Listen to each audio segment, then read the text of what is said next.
చిన్న Srinu alias don Srinu ఆ పేరు వింటే విజయనగరం జిల్లా వణికిపోతోంది. సామాన్య జనం, అధికారులు, లీడర్స్ అందరికీ కూడా చిన్న శ్రీను పేరు చెప్తే చాలు దడ. వేళ్లతో సైగ చేస్తాడు, చూపుతో శాసిస్తాడు, రాబందులా మింగేస్తాడు. ఆయనకి ఊక, తవుడు, నూక కాదేది వ్యాపారానికి అనర్హం. భూముల సెటిల్మెంట్ నుంచి వీధి తగాదా దాకా అన్నింటా డాన్ శ్రీను ప్రమేయమే. దేన్నైనా తెంపగలడు, కుదరకపోతే లాక్కోగలడు. ఆయన చెప్పిన దానికి అధికారులు కూడా తలాడించాల్సిందే, లేకుంటే బదిలీ ఖాయం. ఆ జిల్లాకు ఓ నరకాసురుడిగా విరాజిల్లుతున్నాడని Vizianagaram public talk. Vizianagaram don Majji Srinivasarao ఒకప్పుడు మంత్రి బొత్స మేనల్లుడు చిన్న శ్రీనుగా పరిచితమై నేడు వైసీపీకి జిల్లా అధ్యక్షుడిగా ఎదిగి జిల్లానే శాసిస్తున్నాడు. ఒకప్పుడు చిన్న చిన్న పనులకు టెండర్స్ వేసిన వ్యక్తి ఇప్పుడు పనులు ఎవరు చేయాలో, ఎవరికి ఇవ్వాలో నిర్దేశించే స్థాయికి ఎదిగాడు. ఒకప్పుడు విజయనగరంలో అద్దె గదిలో ఉన్న వ్యక్తి ఇప్పుడు అక్రమార్జనతో వేల కోట్లకు పడగలెత్తాడు. ఏ అధికారి ఎక్కడికి బదిలీ అవ్వాలన్నా, ఎవరికి ఏ పని అవ్వాలన్నా నిబంధనలతో ఈయనకి పని లేదు. చిటికెలో ఆ పని కానిచ్చేస్తాడు.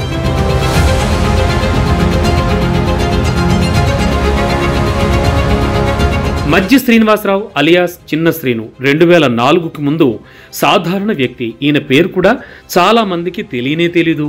మంత్రి బొత్స సత్యనారాయణతో కనిపిస్తే చిన్న శ్రీనట, సత్యబాబు మేనల్లుడట అని చెప్పుకునేవాళ్ళు. సత్యబాబు భార్య బొత్స ఝాన్సీ లక్ష్మికి తమ్ముడు అవుతాడన్న విషయం కూడా చాలా మందికి తెలీదు. అలాంటి వ్యక్తి కేవలం 20 ఏళ్లలో అసాధారణ శక్తిగా ఎదిగి రాజకీయ పరపతి పలుకుబడితో జిల్లాలోని అన్ని రాజ్యాంగేతర వ్యవస్థలన్నింటినీ గుప్పిట పట్టి కనుసైగతో జిల్లాను శాసించే స్థాయికి ఎదిగిపోయాడు. నెల్లిమర్ల మండలం తంగుడుబిల్లి సతివాడ మధ్యలో సిరిసహస్ర రైస్ మిల్ను బ్లాక్ మెయిల్తో సొంతం చేసుకున్నారు. ఈ మిల్లు కోసం ఇద్దరు వ్యాపారుల మధ్య గొడవ సరిచేస్తానని ఎంట్రీ ఇచ్చి వాళ్లకి నామమాత్రంగా చేతిలో పెట్టి మిల్లు లాక్కున్నాడు. అలాగే చీపురుపల్లి పుర్రేవలస రైస్ మిల్ కూడా ఇలాగే స్వాధీనం చేసుకున్నాడు. మెరకముడిద మండలం గర్భంలో పైపుల కంపెనీ ఏర్పాటు చేశాడు. జిల్లాలో వాటర్ మెయింటెనెన్స్ కాంట్రాక్టర్ అని చూపించి ఈ కంపెనీని పెట్టాడు చిన్న శ్రీను. ఉత్తరాంధ్రలో జేజేఎం ప్రాజెక్టుకు పైపుల సరఫరా కాంట్రాక్ట్ను కూడా తన అధికారాన్ని అడ్డం పెట్టుకుని చేజిక్కించుకున్నాడు. గుర్ల గోశాడలో 110 ఎకరాలు ఎస్సీలకు ఇందిరాగాంధీ హయాంలో ఇచ్చారు. ఇది పాలవలస పాలకొండ రోడ్ల మధ్యలో ఉంటుంది. అత్యంత ఖరీదైన భూములివి. వీటిని కూడా బినామీ పేరుతో కొట్టేశారని టాక్. ఇక్కడ ఓ కంపెనీ పెట్టే ఆలోచన చేస్తున్నారని సమాచారం. ప్రస్తుత భార్య పుష్పాంజలి పేరున గరివిడి ఫ్యాక్టరీ భూమి తక్కువ ధరకే తీసేసుకున్నాడు. పక్కనే ఉన్న కోడూరు శ్మశానం భూమిని ఆక్రమించారు. ఇది దాదాపు ఎకరన్నర ఉంటుందని ప్రతిపక్షాలు ఆరోపిస్తున్నాయి. అలాగే రైతుల నుంచి సేకరించిన ధాన్యం తమ మిల్లులకు వెళ్లేలా ట్రాక్ షీట్ను అధికారులతో తయారు చేసుకున్నారు.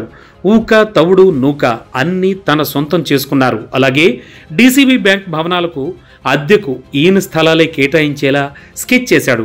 భీమవరం, గాతాడ, తాతన్నవలస, కార్వీలు 10ంటిని తన కబంధ హస్తాల్లో ఉంచుకున్నాడు. పబ్లిక్ హీరింగ్లో జనం వ్యతిరేకించినా తనదైన శైలిలో అధికారులను బెదిరించి అన్నింటికీ ఓకే చేయించుకున్నాడు.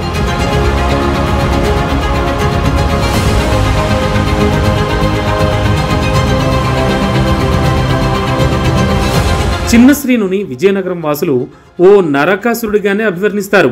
ఈయనకి చర్మగీతం పాడితే దీపావళి పండుగ చేసుకోవడానికి సిద్ధంగా ఉన్నారు వాళ్ళు. బొత్స సత్యనారాయణ 2004లో తొలిసారి చీపురుపల్లి నుంచి శాసనసభకు ఎన్నికై మంత్రి పదవిని చేజిక్కించుకున్న తరువాత చిన్న శ్రీను జాతకమే మారిపోయింది. అప్పటి సీఎం వైఎస్ రాజశేఖర రెడ్డి బొత్సపై ఉన్న నమ్మకంతో కొన్ని అదనపు బాధ్యతలను కూడా అప్పగించడంతో ఆయన బిజీ అయ్యారు. అప్పుడు చిన్న శ్రీనుని తెరపైకి తెచ్చి జిల్లా వాసులకు అధికారికంగా పరిచయం చేశాడు. తాను అందుబాటులో ఉండని సమయంలో తన ప్రతినిధిగా చిన్న శ్రీనును భావించాలని కేడర్తో పాటు అధికార యంత్రాంగానికి దిశానిర్దేశం చేశారు. ఇక అప్పటి నుంచి చిన్న శ్రీను వెనక్కి తిరిగి చూసుకోలేదు. అంది వచ్చిన ప్రతి అవకాశాన్ని అస్త్రంగా మలుచుకున్నాడు. తానే మంత్రిగా చలామణి అవ్వడం మొదలుపెట్టాడు. జిల్లాలో కుగ్రామాల్లో కూడా చిన్న శ్రీను పేరు మారుమోగేంతగా చేశాడు. కాలంతో పాటు ఆయన రాజకీయ హవా పతాక స్థాయికి చేరి నియంత మాదిరిగా జిల్లాను ఏలడం మొదలుపెట్టాడు. ఏ పని జరగాలన్నా ఆయన్ని ప్రసన్నం చేసుకోవాల్సిందే. ఆయన సిఫార్సు లేనిదే అటెండర్ నుంచి జిల్లా అధికారి వరకు ఏ పని జరగదన్నది జగమెరిగిన సత్యం. జడ్పీ చైర్మన్ తర్వాత వార్ రూమ్ వ్యవహారాలు అన్నీ ఇన్ని కాదు. చివరికి ఈయన చైర్మన్ అయ్యాక జిల్లా పరిషత్ సీఈఓ సైతం సంతకాలకే పరిమితమయ్యారు. అధికారులు అటెండర్లుగా మారి వీళ్ళ అధికారాలు ఆయన చేతుల్లోనే పెట్టేశారన్న టాక్. ఏ వ్యవహారమైనా అక్రమమా సక్రమమా అన్న దాంతో సంబంధం లేకుండా శ్రీను ఆదేశాలకు అధికారులు తలొగ్గాల్సిందే. కాదంటే కష్టాలు తప్పవు. నో చెప్పడానికి నో ఛాన్స్. చిన్న శ్రీను రాజ్యాంగేతర శక్తిగా మారి జిల్లాను శాసిస్తోన్న తీరు అప్పట్లో కాంగ్రెస్ పార్టీకి చాలా వరకు నష్టం కలిగించిందన్నది పరిశీలకుల టాక్.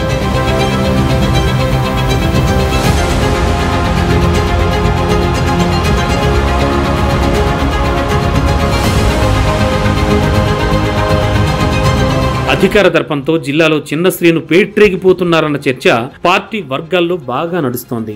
ఈ 2 దశాబ్దాల కాలంలో చిన్న శ్రీను అక్రమాస్తుల విలువ 2,000 కోట్లపైనే అని ప్రచారం జరుగుతోంది. ఇక 2021లో జరిగిన స్థానిక సంస్థల ఎన్నికల్లో పార్టీ విజయం సాధించి చిన్న శ్రీను జిల్లా పరిషత్ చైర్పర్సన్గా ఎన్నికవడంతో ఆ తరువాత మరింత విజృంభించి రాజ్యాంగేతర శక్తి నుంచి ప్రజా ప్రతినిధి అవతారం ఎత్తారు. కారణం ఏంటో తెలియదు గానీ బొత్సకు మించి చిన్న శ్రీనుకు వైసీపీలో ప్రయారిటీ ఉందన్న గుసగుసలు ఉన్నాయి. జిల్లాలో బొత్స సత్యనారాయణ ప్రాధాన్యం తగ్గించడానికి అప్పట్లో విజయసాయిరెడ్డి చిన్న శ్రీనును ప్రోత్సహించారు. సాయిరెడ్డి సహకారంతో చిన్న శ్రీను మరింత రెచ్చిపోయాడు. మధ్య శ్రీనివాసరావు అలియాస్ చిన్న శ్రీను తనకు రాజకీయ భిక్ష పెట్టిన బొత్స సత్యబాబు దంపతులకు పక్కలో బల్లెంలా మారారని జిల్లా అంతటా ఇప్పుడు హాట్ టాపిక్. విజయనగరం జిల్లా వైసీపీ మొత్తం ఇప్పుడు చిన్న శ్రీను చేతిలోకి వచ్చేసింది. బొత్స సత్యనారాయణ కేవలం నామమాత్రపు నాయకుడిగా మిగిలిపోయారు. విజయసాయిరెడ్డి చిన్న శ్రీనుని డాన్ సీన్గా మార్చారు. ఉత్తరాంధ్రలో జనం సహజంగానే కొంత అమాయకంగా ఉంటారు. అదే ఇప్పుడు చిన్న శ్రీనుకి ఆయుధంగా మారింది. ఆయన అరాచకాలకు అంతమే లేకుండా పోయింది. విజయనగరం మాత్రమే కాదు, శ్రీకాకుళం, విశాఖపట్నానికి కూడా డాన్ శ్రీను అరాచకాలు విస్తరించాయి. మంత్రి గుడివాడ అమర్నాథ్ చిన్న శ్రీనుకి వ్యాపార భాగస్వామి కావడంతో అరాచకాలకు అడ్డు అదుపు లేకుండా పోయింది. ఇక చిత్రమైన విషయం ఏమిటంటే ఉత్తరాంధ్రలో కొందరు టీడీపీ నాయకులు కూడా డాన్ శ్రీనుకి స్నేహితులు అండ్ పార్ట్నర్స్ కూడా. పబ్లిక్గా 2 భార్యలను మెయింటైన్ చేసే చిన్న శ్రీను వారి పేరున కూడా బినామీ వ్యాపారాలు చేస్తున్నాడు. విజయనగరంలో జనం ఎన్నికలు ఎప్పుడు వస్తాయా అని ఇప్పుడు ఎదురు చూస్తున్నారు. ఇప్పటికే చిన్న శ్రీను బాధితులంతా ఒక్కటై వైసీపీకి వ్యతిరేకంగా ప్రచారం కూడా చేస్తున్నారు. ఈ మధ్య 1500 మంది విద్యార్థులు ఉన్న ఓ స్కూల్ అంతర్గత వ్యవహారంలో చిన్న శ్రీను జోక్యం చేసుకున్నాడు. తాను అడిగింది ఇవ్వాలని డిమాండ్ చేశాడు. ఇవ్వకపోవడంతో స్కూల్కి తాళం కూడా వేశాడు. చివరికి ముఖ్యమంత్రి కార్యాలయం జోక్యం చేసుకుని స్కూల్ యాజమాన్యానికి సర్ది చెప్పింది. చిన్న శ్రీను అరాచకాలను కంట్రోల్ చేయలేనని బొత్స సత్యనారాయణ ఎప్పుడో చేతులెత్తేశారు. విజయసాయిరెడ్డి, సీఎం జగన్మోహన్ రెడ్డి ఇద్దరూ చిన్న శ్రీను అరాచకాలు చూస్తూ మురిసిపోతూ ఉంటారు.